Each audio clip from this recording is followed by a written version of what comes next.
ओम शांति।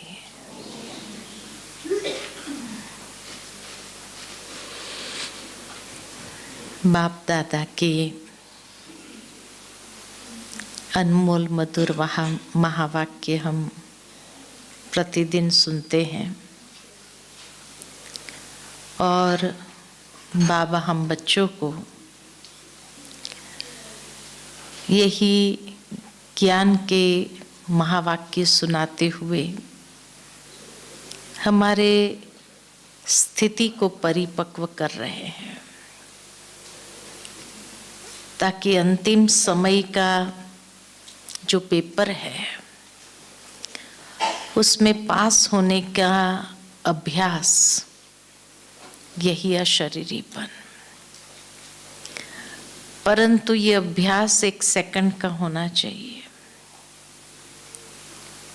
और ये 1 सेकंड में हम सहज ही देह और देहभान से न्यारे हो जाए या न्यारे हो सके,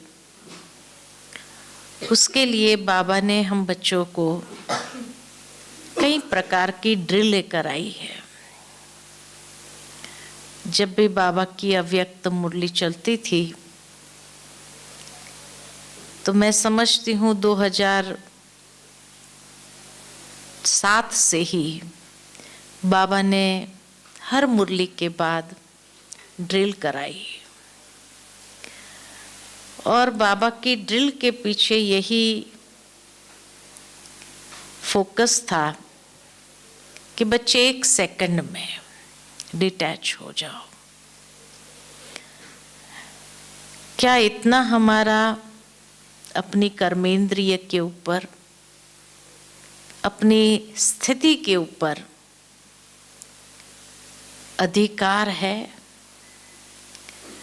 जो हम 1 सेकंड में न्यारे हो सके? ये अशरीरीपन की स्थिति को समझने के लिए अच्छी तरह से साइलेंस की परिभाषा को समझना जरूरी है। तो जो साइलेंस की स्टेजेस है उसमें पहली स्टेज है साइलेंस, दूसरी स्टेज है जिसको कहे स्वीट साइलेंस, तीसरी स्टेज है जिसको हम कहे डीप साइलेंस और चौथी स्टेज है जिसको हम कहे डेड साइलेंस। तो अशरीरीपन का अभ्यास इन साइलेंस की विभिन्न जो स्टेजेस है उसके माध्यम से हम अपने जीवन के अंदर डेवलप कर सकते हैं। जब कहते हैं कि साइलेंस में स्थित हो जाओ, पहली स्टेज, तो उस समय भाव यही है कि मन के अंदर जो अनेक प्रकार के व्यर्थ चल रहे हैं, साधारण संकल्प चल रहे हैं, उस व्यर्थ और साधारण से हम अपने आप को परिवर्तन करें और समर्थ संकल्प या शक्तिशाली संकल्प में ले आए। क्योंकि साइलेंस माना मन को कोई नील अवस्था में नहीं ले जाना है, शून्य अवस्था में नहीं ले जाना है, क्योंकि मन कभी शून्य हो ही नहीं सकता है अनलेस उसको हम दबाव डाल करके करें, तो वो भी कुछ क्षणों के लिए ही वो मन निरसंकल्प हो सकता है। लेकिन भाव यही है जो बाबा ने अब की बार की मुरली में भी बताया कि व्यर्थ संकल्पों से कितना हम फ्री है। यह अभी भी व्यर्थ चल रहा है,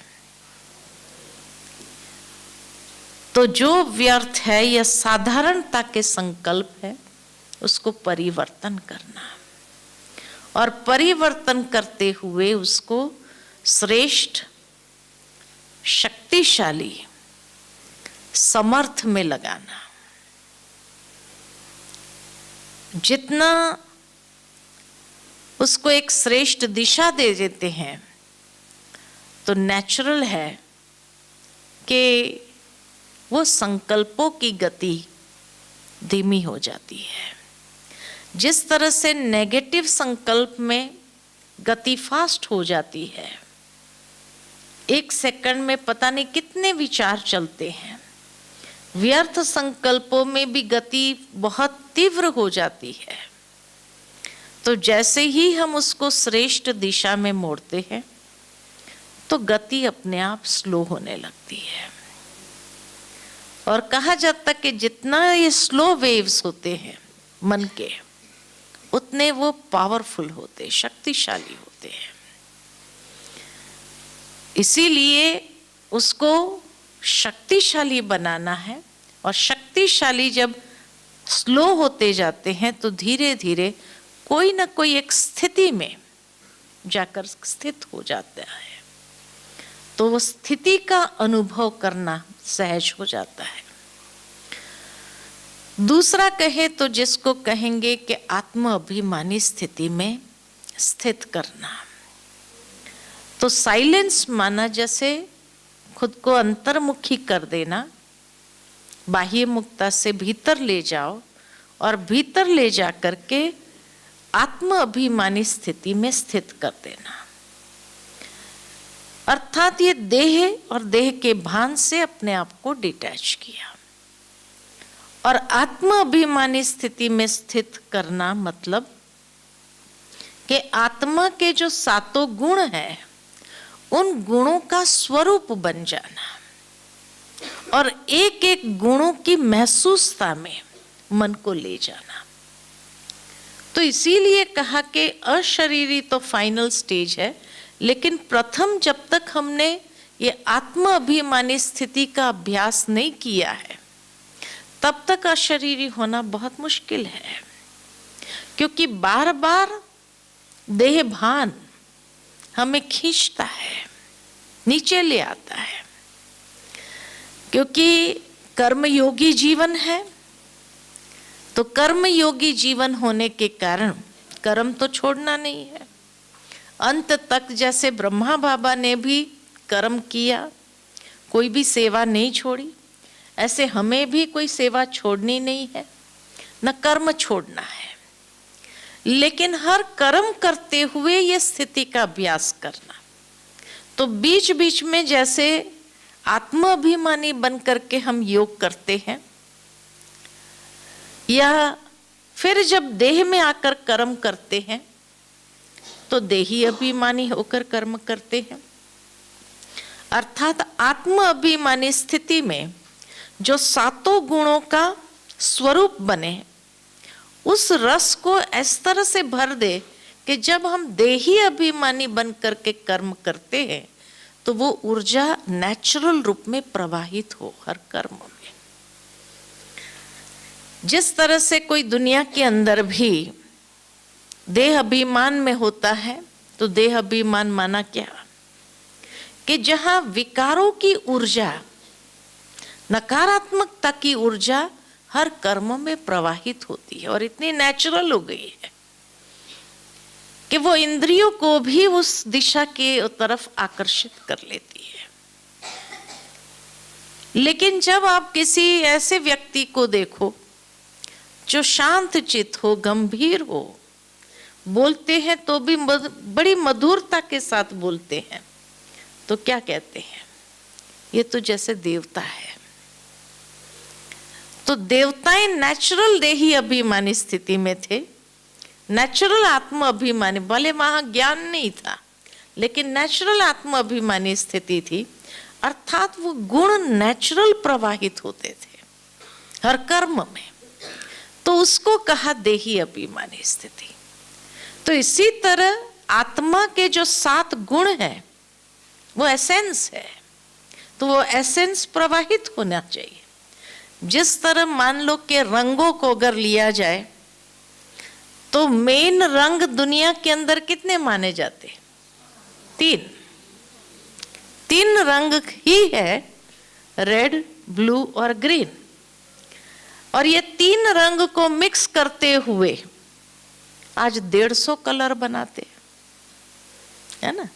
3 रंग ही ओरिजिनल माना जाता है।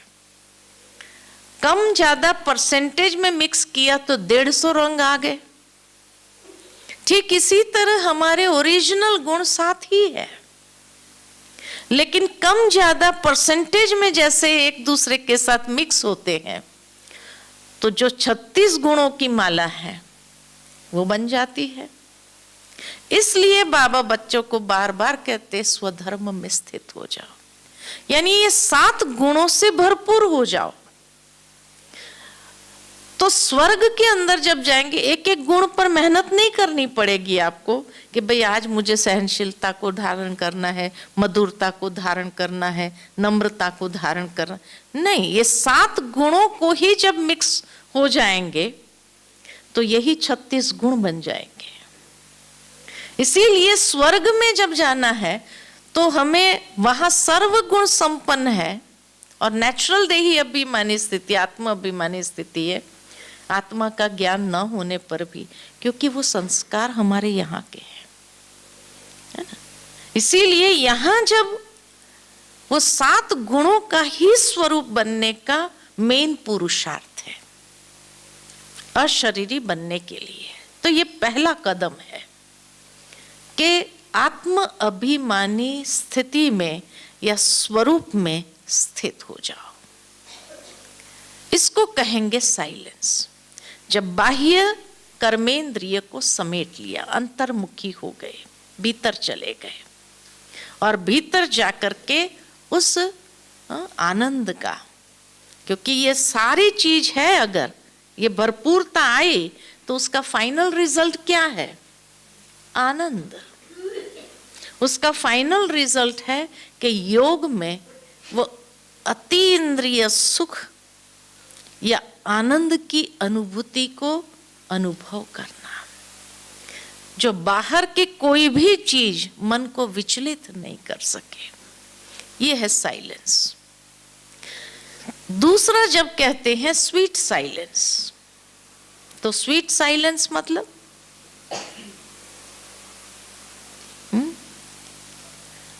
जिस साइलेंस के अंदर बहुत सुख हो, मधुरता हो, स्वीट साइलेंस है, तो वो किस में मिलेगी? सीधा परम धाम थोड़ी पहुंच जाना है। स्वीट साइलेंस कहाँ मिलती है? संबंधों में।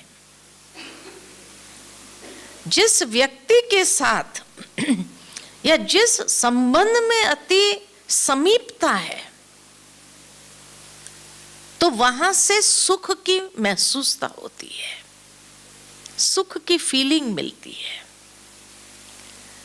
जिस व्यक्ति के साथ आपका घनिष्ठ संबंध है, अति नजदीक का संबंध है, उसके साथ जिस समय आप कुछ पल भी बिताते हैं तो भी वो सुखद पल हो जाती है। कि जिस संबंध की रसना हम ले रहे हैं और उसमें जैसे आत्मा को सुकून मिल रहा है, तो वो जो सुकून है उसको कहते स्वीट साइलेंस।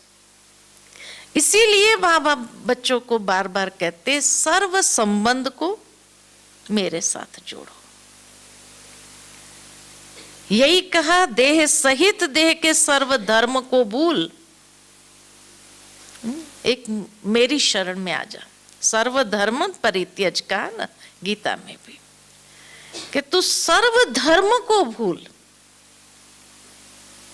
मनुष्य के कितने धर्म होते हैं? जब गीता ज्ञान दिया गया 5000 साल पहले, अगर दुनिया के हिसाब से देखा जाए तो उस समय तो कोई ना हिंदू था, ना मुस्लिम था, ना सिख था, ना ईसाई था, कोई था क्या? सारे तो हिंदू थे। महाभारत के युद्ध में फिर जो अर्जुन को कहा सर्व धर्म परित्यज, तो कौन से धर्म को छोड़ने के लिए कहा? देह के कितने धर्म है? एक व्यक्ति के देह के कितने धर्म है? हाँ हाँ, तो सर्व धर्म क्यों कहा? कितने धर्म हैं? आप सबके कितने धर्म हैं? हाँ माताएं,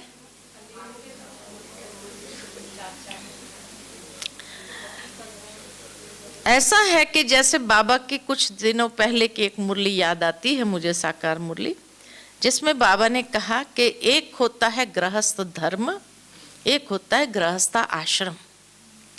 सतयुग त्रेता में गृहस्थ आश्रम है, वहां गृहस्थ धर्म नहीं है। लेकिन द्वापर के बाद गृहस्थ धर्म शुरू होता है ना? तो गृहस्थ धर्म है। और कौन सा धर्म है? और देह के कौन से धर्म है जिसको सबको छोड़ना है? गृहस्थ धर्म, फिर पति धर्म, पत्नी धर्म, इसलिए धर्म पत्नी कहा जाता है। कहते हैं ना, धर्म पत्नी है, धर्म पति है। तो पत्नी धर्म, पति धर्म, पुत्र धर्म, पिता धर्म, कितने धर्म हुए? है कि नहीं ये सारे धर्म? और इसीलिए कई बार कई गृहस्थ, भाई हमको पहला तो पति धर्म देखना पड़ेगा। तो पति धर्म अगर हुआ तो परमात्मा के प्रति धर्म जो है वो साइड में हो गया ना, वो सेकंड नंबर हो गया। पहला पति धर्म है, पहला गृहस्थ धर्म है। तो परमात्मा के प्रति हमारा जो धर्म है वो तो सेकंड नंबर हो गया। इसीलिए भगवान ने गीता में भी अर्जुन को कहा सर्व धर्म परित्यज।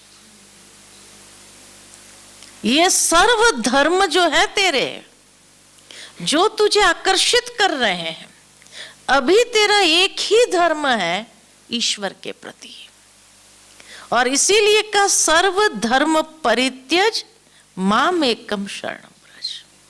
सिर्फ मेरी शरण में आ जा और कुछ भी नहीं सोचो। तो बाबा भी हम बच्चों को रोज क्या कहते हैं? बच्चे मन मना भव। जो ये सारे धर्म बना के रखे हैं जिसके कारण तुम उलझा हुआ है, इन सब धर्मों को क्या करो? बुद्धि से छोड़ो, भूलो। हाँ, कर्तव्य जहां है वो कर्तव्य निभाओ, कर्म निभाओ, संबंध निभाओ, लेकिन धर्म तुम्हारा किसके तरफ हो? बाबा के प्रति हो।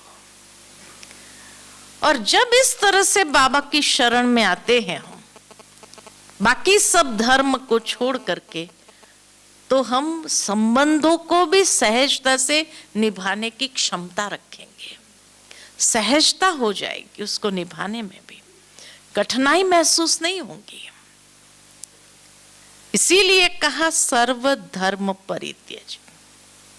ये जो सारे रिश्ते हैं और उस रिश्तों के प्रति जो तुम्हारी समझता है कि भाई ये पहला होना चाहिए मेरा, ये मेरा पहला धर्म है, नहीं, बाबा कहे पहला धर्म तुम्हारा ईश्वर के प्रति।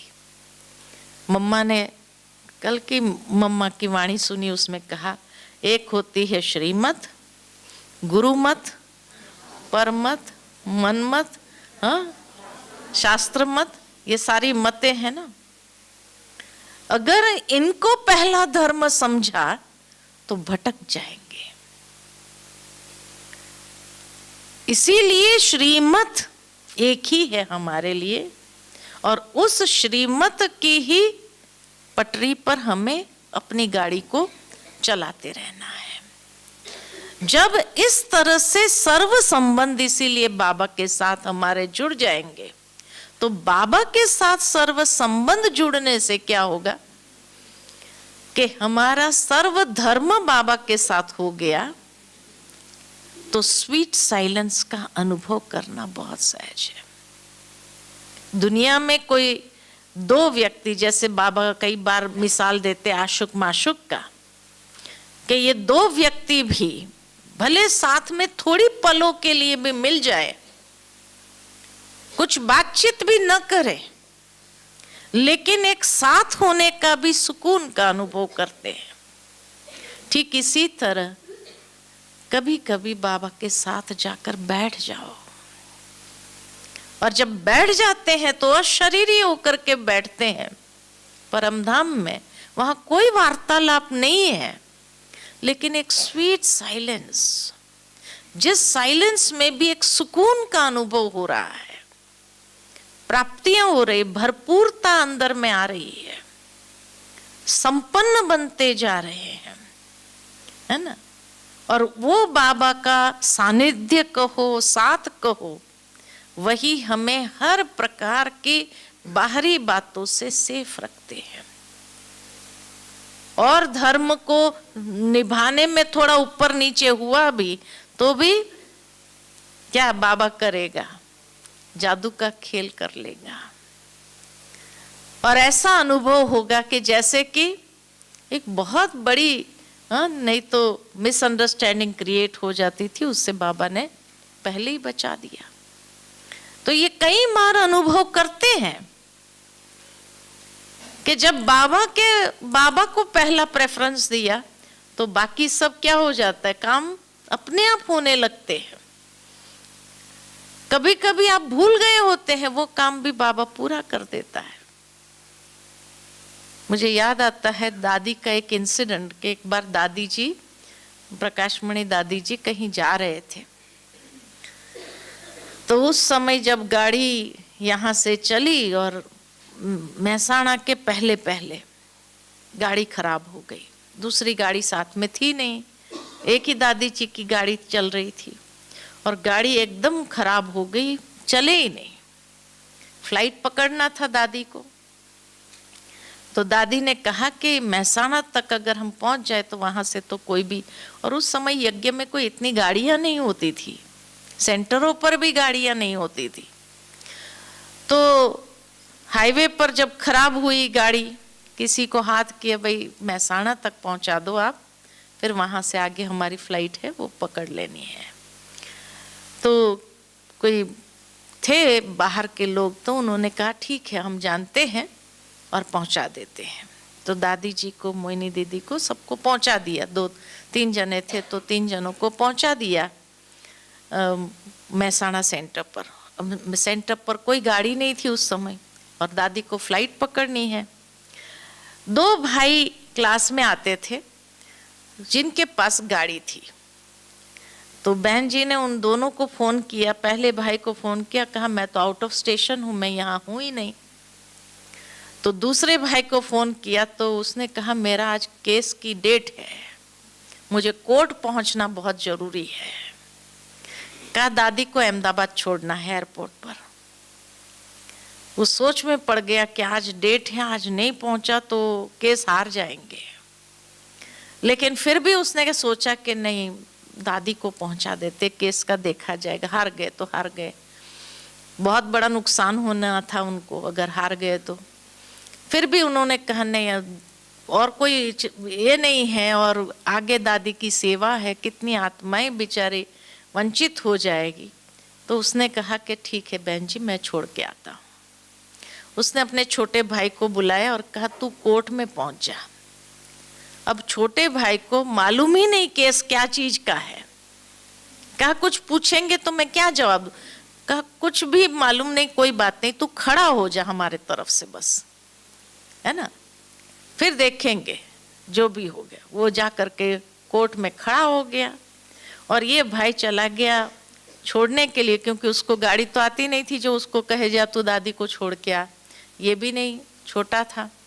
अब वो जा करके कोर्ट में खड़ा हो गया, और ये भाई दादी को छोड़ने के लिए चले गए और आए तो बाबा ने यहाँ ऐसा काम किया जो सारा केस पलटी हो गया, और पलटी होकर इनके फेवर में आ गया, और एक केस जीत गए। न हाजिर रहने पर भी केस जीत गए तो क्या कहेंगे? यही कहते हैं ना बाबा ने किया, लेकिन कैसे किया बाबा ने? कैसे किया? सर्व धर्म परित्यज, एक बाबा की शरण में आए, तब बाबा ने काम किया। हम क्या करते हैं? नहीं नहीं, ये तो पहला होना चाहिए, नहीं तो बहुत नुकसान हो जाएगा, ये नहीं हुआ तो पहला धर्म कौन सा हुआ? फिर देह का धर्म हुआ ना। जो देह का धर्म करेंगे तो फिर उसको रिजल्ट क्या मिलेगी? इसीलिए कभी कभी बाबा को याद करने पर भी सक्सेस नहीं मिलती है। तो मेरे जीवन में पहला प्रेफरेंस बाबा है या और धर्म की बातें हैं, है ना? वो धर्म की बातें तो गीता में की नहीं है। एक स्वधर्म की बात आती है दूसरे अध्याय में, और 18वें अध्याय में सर्वधर्म। लेकिन कोई नहीं सोच पाता है कि जब उस जमाने में महाभारत के समय न मुस्लिम थे, न सिख थे, न ईसाई थे, फिर भगवान ने कौन से धर्म की बात किया? ये कोई सोचता ही नहीं है।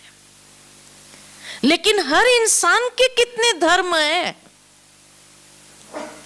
जिसके प्रति वो प्रतिबद्ध है, कमिटेड है। अगर वो कमिटमेंट पहला मेरा बाबा के साथ हो तो कहेंगे हाँ, पहला धर्म मैंने बाबा के साथ निभाया। तो बाकी के धर्म को बाबा संभाल लेता है। बाकी के सारी प्रतिबद्धता है, जो कमिटमेंट्स हैं हमारे अलग अलग संबंधों के प्रति, वो कमिटमेंट्स बाबा संभालता है। मैंने अगर बाबा के प्रति की कमिटमेंट संभाली तो, है ना? नहीं तो नहीं, वो मेरी पहला धर्म है, वो पहला निभाना पड़ेगा। फिर बाबा को भी याद कर रहे हैं, बाबा तू मदद करना, बाबा तू मदद करना। क्या होगा? मदद मिलेगी, सफलता मिलेगी। इसीलिए गीता में सफलता का सूत्र बताया, सर्वधर्म परित्यज मामेकम शरणम व्रज। तब सफलता सहजता से अनुभव होगी, और ये स्वीट साइलेंस का जो सुकून मिलता है वो तभी मिलेगा। लेकिन उसका मतलब ये भी नहीं है कि लाइफ में इम्बैलेंस करें, है ना? कर्म जो है और परमार्थ दोनों का बैलेंस लेकर के चलना है। व्यवहार और परमार्थ दोनों का बैलेंस लेकर चलना है। बैलेंस जीवन में बहुत जरूरी है। ये धर्मों को भी निभाने में बैलेंस बहुत जरूरी है।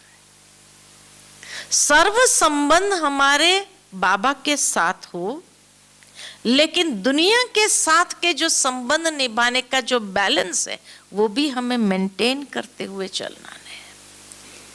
ये नहीं कि नहीं अभी छोड़ दो इन सबको, नहीं, छोड़ना भी नहीं है। लेकिन इसीलिए हमेशा मिसाल दिया जाता है, एक तो कमल का पुष्प, दूसरा गुलाब का पुष्प। पहला क्या बनना है? गुलाब के पुष्प और कमल के पुष्प में क्या अंतर है?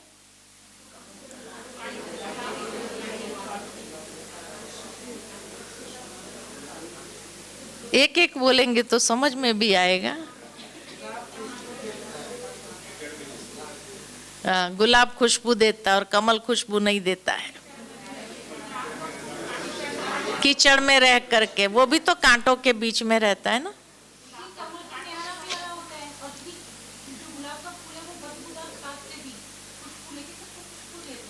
हाँ, तो वो भी तो नीचे इतना गंदा पानी है ना।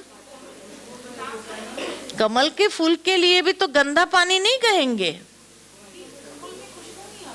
हाँ, वही खुशबू नहीं है, ये बात ठीक है। लेकिन पहला क्या बनना है, कमल या गुलाब?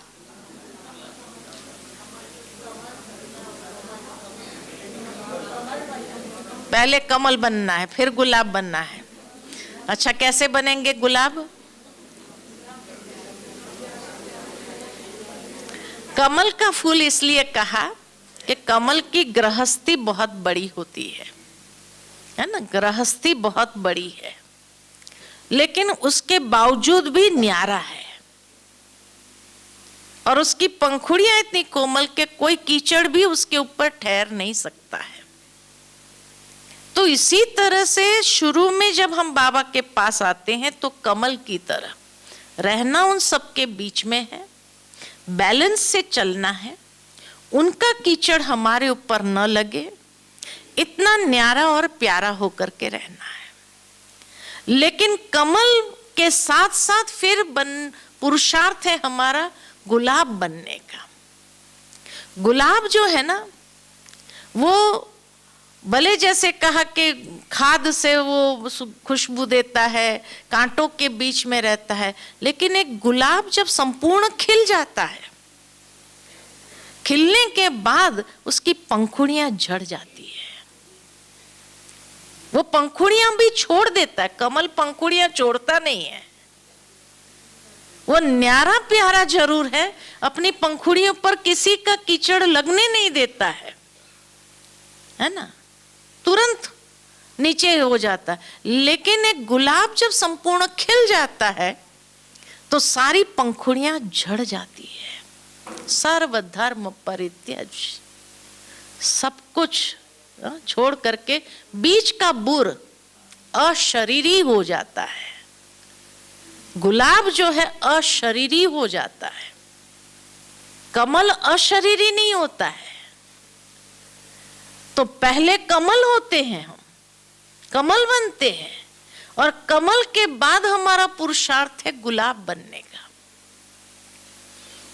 जो एकदम ऐसे न्यारे हो जाए कि धीरे धीरे धीरे धीरे सारी रिस्पॉन्सिबिलिटी को भी हमने निभा करके क्या किया, उसको भी पूरा कर दिया, संपन्न कर दिया, किसी को नाराज भी नहीं किया, संपूर्ण खिला हुआ भी रहे, अपनी खुशबू भी फैलाई अपने, लेकिन संपूर्ण खिल करके सारी पत्तियों को झड़ करके बीच का जो बुर रह गया मना अशरीरी हो गया। समझा? तो अशरीरी बन जाना है ऐसे। तो ये स्वीट साइलेंस है। उसके बाद है डीप साइलेंस। और डीप साइलेंस किसको कहेंगे? तो डीप साइलेंस का मतलब है जैसे गहराई में समा जाना, खो जाना, बाहर की दुनिया से एकदम अपने आप मन और बुद्धि को ले जाना है विदेही स्थिति में। अब यहां एक बात ये भी समझनी है, विदेही और अशरीरी में क्या अंतर है? विदेही और अशरीरी में क्या अंतर है? है कोई अंतर कि खाली शब्दों का ही अलग फर्क है? क्या कहेंगे? हाँ? विदेही और अशरीरी दोनों एक ही है, अलग है? क्या अलग है?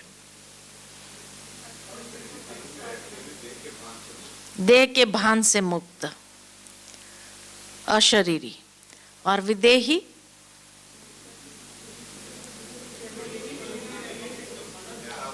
न्यारा और प्यारा। देह और देह के संबंधों से न्यारा, उसको क्या कहेंगे? विदेही। देखो, राजा जनक जो था ना, विदेही था, अशरीरी नहीं था, विदेही। इसीलिए बाबा कई बार कहते हैं विदेही बनना है तुम्हें, राजा जनक की तरह एक सेकंड में विदेही स्थिति में स्थित हो जाना।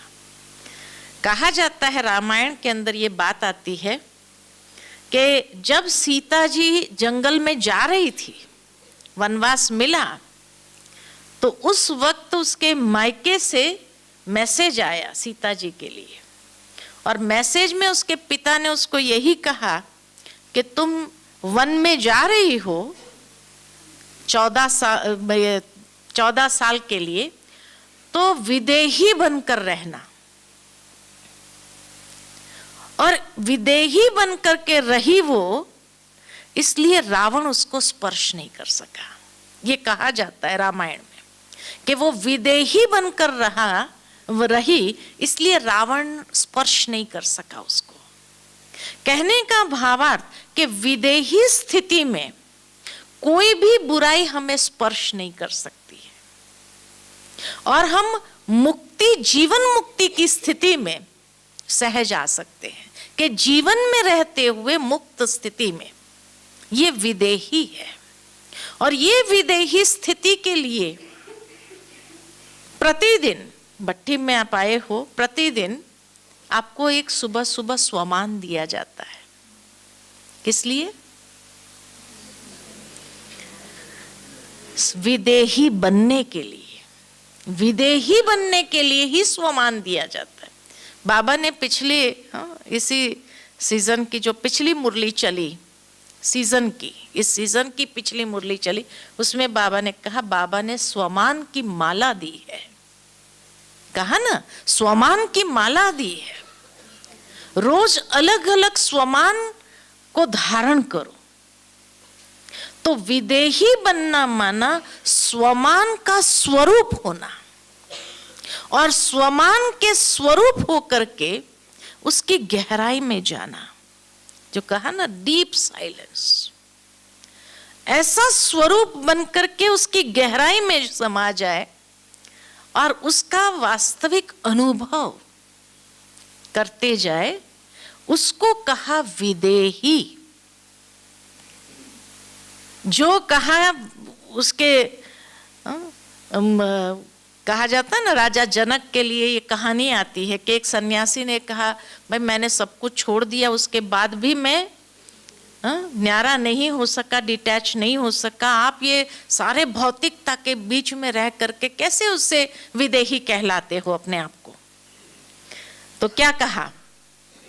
कहानी तो सबको मालूम है ना, कि भाई तुम महल देख करके आओ, दीपक पर ध्यान देना, बुझ ना जाए, हवा की वही दिशा है।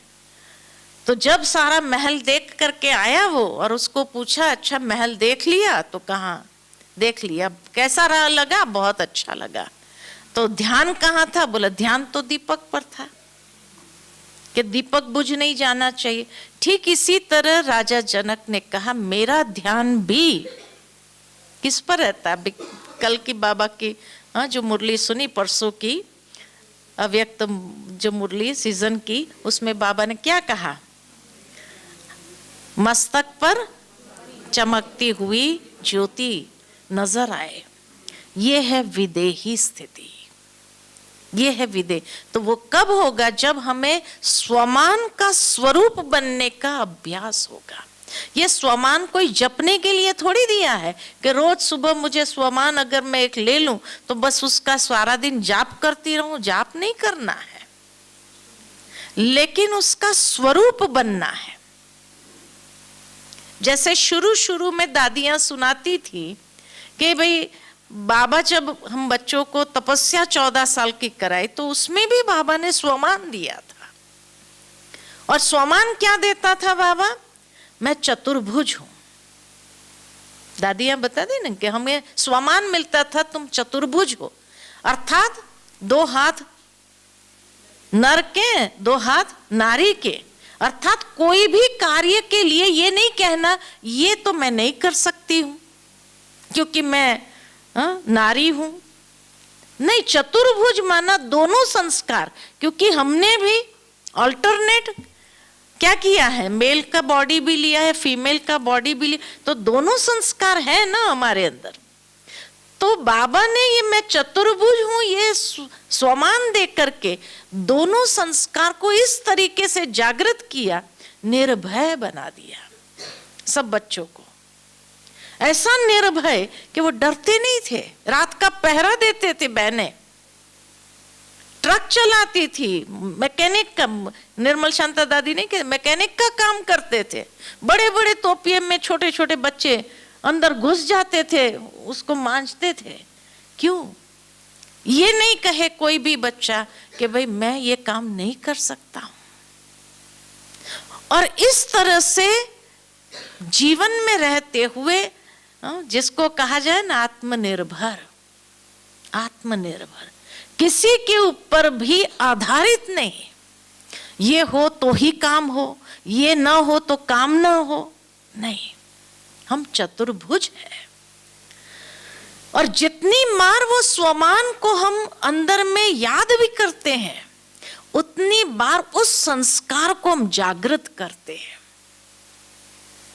और इस तरह से बाबा ने जब रोज कहा स्वमान की माला दी है, रोज एक एक स्वमान लेकर के उसके स्वरूप बनो, तो जो देह भान के जो संस्कार है उसको सहजता से समाप्त कर सकेंगे।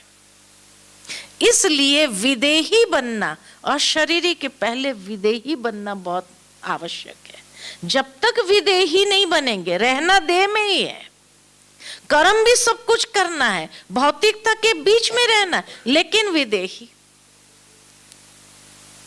क्योंकि स्वमान का स्वरूप लेकर के विदेही बनना है। देही अभिमानी और विदेही में ये अंतर है कि देही अभिमानी आत्मा के 7 गुणों की ऊर्जा को कर्म में लाना, और विदेही माना कोई ना कोई श्रेष्ठ स्वमान की ऊर्जा को व्यवहारिक रूप में ले आना, जीवन में ले आना उसको, और उस रीति से जीवन मुक्त स्थिति, किसी के ऊपर भी हम आधारित न हो, इसके बिना काम नहीं चलेगा, इसके बिना, सबके बिना चल सकता है। आज वो व्यक्ति है, कल शरीर छूट गया तो कोरोना में कितना हुआ, कितने बच्चे माँ बाप के बिना हो गए, क्या उनका काम नहीं चला? कि चल रहा है कि नहीं चल रहा है? चल रहा है। भावार्थ ये कि बाबा हम बच्चों को सबसे न्यारा कर देता है और सबका प्यारा भी। तो जितना न्यारा रहेंगे उतना प्यारा। तो श्रेष्ठ स्वमान की माला प्रतिदिन एक एक स्वमान को लेकर के उसका अनुभव करना और उसका स्वरूप बनना, और उसी के आधार पर विदेही बनकर के कार्य करना। कोई कर्म रुकना भी नहीं चाहिए। हाँ, बाबा की 2-3 दिन से लगातार बाबा की मुरली हम सुन रहे हैं कि बाबा कहते हैं रात को जाग करके क्या करो, तपस्या करो, है ना, रात को। क्योंकि दिन में तो कारोबार होता है, तो दिन में कोई कारोबार छोड़ करके मुझे 8 घंटा योग करना, ऐसे थोड़ी कहा बाबा ने। बाबा ने खुद भी ऐसा नहीं किया, दिन में सारे कर्म करते रहे बाबा भी, लेकिन वो स्वमान के स्वरूप में विदेही। इसीलिए तो दादियां सुनाती है कि बाबा के पास जाते थे बातें सुनाने, हम भूल जाते थे क्या सुनाने आए। ये बाबा को सुनाते थे, लगता था बाबा पता नहीं सुन नहीं रहा है। फिर जब पूछते थे बाबा एसेंस बता देता था, हाँ ये बात थी तुम्हारी, हाँ, तो हमको लगा बाबा ने तो सुना ही नहीं। बाबा ने सारी बात सुनने के बाद भी जैसे लगता था बाबा डिटैच है, क्योंकि बाबा अपने श्रेष्ठ स्वमान में थे। तो वो बातों का प्रभाव मन के ऊपर नहीं था, और इसीलिए जीवन मुक्त स्थिति में थे, जीवन मुक्त स्थिति में अनुभव करते थे। और तब जाकर के डेड साइलेंस, यानी एकदम देह से डिटैच, अशरीरी होकर के परमधाम में बाबा के साथ बैठ करके, वहां न कोई संकल्प विकल्प चलते हैं, न कोई मन के अंदर बात अंदर सूक्ष्म में भी स्थान रखती है, और बहुत सहज हम जैसे विकर्मों को विनाश करने का अनुभव करते हैं। जैसे एक ज्वाला जलती है और उस ज्वाला से आत्मा का शुद्धिकरण हो रहा है, उस बीज रूप बाबा से हम भी भरपूर हो रहे हैं। बाबा की ऐसी सकाश प्राप्त हो रही है जिस सकाश से हम भरपूर हो रहे हैं अंदर से, और भरपूर होकर के जैसे संपन्न बनते जा रहे हैं। यह है अशरीरीपन की स्थिति, जहां कोई संकल्प नहीं, कोई चाहना की बात नहीं, लेकिन एकदम उससे भी डिटैच, एक अनुभव की स्थिति में। बीज स्वरूप माना एक भरपूरता की अनुभूति। बीज के अंदर जिस तरह से सारे वृक्ष समाया हुआ है, इसी तरह हम आत्माएं भी भरपूरता की स्थिति में स्वयं को अनुभव करें, लेकिन शरीर के भान से एकदम न्यारे। जैसे बाबा के लिए साकार में बताते हैं दादियाँ कि जब बाबा चलता था ना, या मम्मा भी जब चलती थी, तो जैसे धरनी को भी तकलीफ नहीं होनी चाहिए, है ना, इतना जैसे दबे पांव चले जाते थे, जैसे एक बादल वहां से पास हो गया, धरनी को भी तकलीफ नहीं दिया। आज कई लोग चलते तो धप धप धप धप इतना आवाज करते, जैसे धरनी को भी कितना कष्ट दे रहे हैं चलते चलते भी, है ना। नहीं, न्यारा एकदम हल्का होकर के। बहुत सुंदर बात अभी हमारी आदरणीय बृजमोहन भाई से ऐसे ज्ञान की चिट चैट कर रहे थे, तो उन्होंने एक बहुत अच्छी बात सुनाई। कहा अभी ब्राह्मणों का पाठ पूरा हो गया। बहुत ध्यान देने की बात है, ब्राह्मणों का पाठ पूरा हो गया। हमने कहा कैसे भाई साहब ब्राह्मणों का पाठ पूरा हो? तो कहा कि जो ब्राह्मण माना शिक्षाएं ग्रहण करना, ज्ञान, तो ज्ञान का पाठ अभी समाप्त हो गया। कहा यह जाता है ब्राह्मण सो फरिश्ता, फरिश्ता सो देवता। अब फरिश्तापन का पाठ शुरू हुआ। यहां ही फरिश्ता बनना है, ऊपर जाकर के नहीं। तो ब्राह्मणों की जो शिक्षा हमने ली, अब ब्राह्मणों का पाठ पूरा हुआ। अब फरिश्ता अर्थात लाइट, हर बात में लाइट रहो, अर्थात दूसरे शब्द में कहे तो हर बात में बिंदी लगाना आना चाहिए। किसी ने कुछ कहा, बिंदी लगाओ, न्यारे हो जाओ, अशरीरी हो जाओ। जो ब्राह्मणों के स्वभाव संस्कार में ये बात थी, उसने कुछ कहा, फीलिंग आ गई, दुख हो गया, वो बात अंदर चलती रही, तो फरिश्ता कब बनेंगे? इसीलिए ब्राह्मणों का पाठ पूरा हो गया, यानी अब तक ये जो हरकतें थी हमारी, ये समाप्त हो गई। अब परिपक्व स्थिति में आए। अब उस फरिश्ता स्वरूप लाइट, हर कर्म करो लेकिन लाइट। न मेरे द्वारा किसी को दुख प्राप्त हो, न किसी का दुख मैं लूं। ये फरिश्ता, लाइट रहो, हल्के रहो, हल्के होकर के हर कर्म करो। यही फरिश्ता बनना है। अगर यहां फरिश्ता नहीं बने और वही ब्राह्मण में रहे, वो ब्राह्मण माना जो संघर्ष है, कहां न कहां अपने संस्कारों के साथ संघर्ष कर रहे हैं, परिस्थितियों के साथ संघर्ष कर रहे हैं, व्यक्तियों के साथ संघर्ष हो रहा है, तो संघर्ष वाला कहां जाएगा? त्रेता में जाएगा ना। इसलिए ब्राह्मण सो फरिश्ता, फरिश्ता सो देवता। तो जो फरिश्ता बनेगा वही देवता में जाएगा, है ना, सतयुग में जाएगा। अगर संघर्ष में रहे, फरिश्ता नहीं बने, तो सीधा सतयुग पूरा कैंसल और सीधा त्रेता में, यानी 2 करोड़ आत्मा के बाद हमारा नंबर लगेगा। त्रेता की बिगिनिंग की पॉपुलेशन कितनी है? 2 करोड़ है ना। तो 2 करोड़ के बाद 1250 साल के बाद मुझे नीचे उतरना होगा। कितने जन्म बाद? 8 जन्म बाद होगा नीचे आना। मंजूर है? आज तक कहते रहे, जब भी पूछते थे लक्ष्मी नारायण बनना है, राम सीता बनना है, तो क्या कहा? लक्ष्मी नारायण। लेकिन अभी तक अगर फरिश्ता अगर नहीं बनेंगे, अब बाकी का जो संगम का समय रहा है, फरिश्ता अनुभव यही करना है। तभी जाकर के देवता बनेंगे, नहीं तो कहाँ जाएंगे? क्या मंजूर है? हाँ, सतयुग में जाना है तो क्या करना पड़ेगा? लाइट। हाँ, हर कर्म करते स्थिति लाइटनेस वाली हो, है ना।